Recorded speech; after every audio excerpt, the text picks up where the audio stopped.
हमने बुजुर्गों को अक्सर कहते हुए सुना है कि कमान से निकला हुआ तीर तो वापस आ जाता है, लेकिन जुबान से निकले हुए शब्द वापस नहीं आते।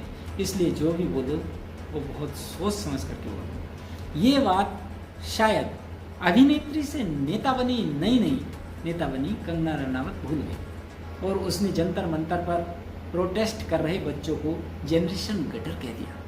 इसका भारी विरोध भी हुआ, लेकिन क्या कंगना रनावत को ये बात कहने का अधिकार है?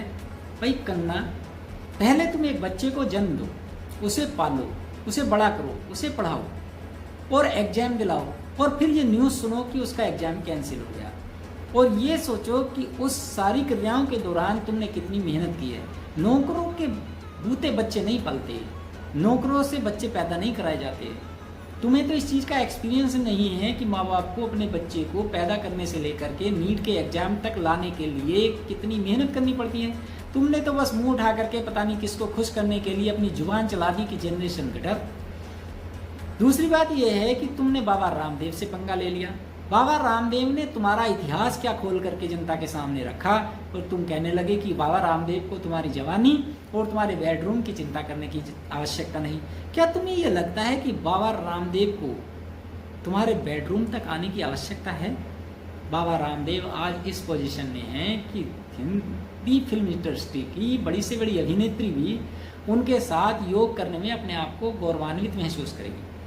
और फिर तुम ये क्यों भूल जाती हो कि जब तुम फिल्मों में अपना धंधा करती हो तो तुम भी उतने ही कपड़े पहनती हो जितने बाबा रामदेव अपना धंधा करते समय पहनते हैं। लेकिन तुम्हारे एक्शन से प्रभावित होकर अगर हिंदुस्तान की एक भी लड़की वो काम करने लगी जो तुम फिल्मों में करती हो तो ये समझ लो कि वो बिगड़ जाएगी। जबकि बाबा रामदेव को यदि एक लड़का या एक लड़की भी फॉलो कर लेंगे तो वो सुधर जाएगा। दोनों के कामों में बहुत बड़ी डाइवर्सिटी है, बहुत बड़ा अंतर है। ये सोचो, बाबा रामदेव ने अपने योग के माध्यम से लोगों को बहुत कुछ सिखाया है और तुमने क्या सिखाया है वो तुम जानते हो। दूसरी बात यह है कि हमें सोशल मीडिया पर ऐसी कोई भी बात नहीं करनी चाहिए जो कि बाद में हमें ही कटघरे में ला करके खड़ा कर दे।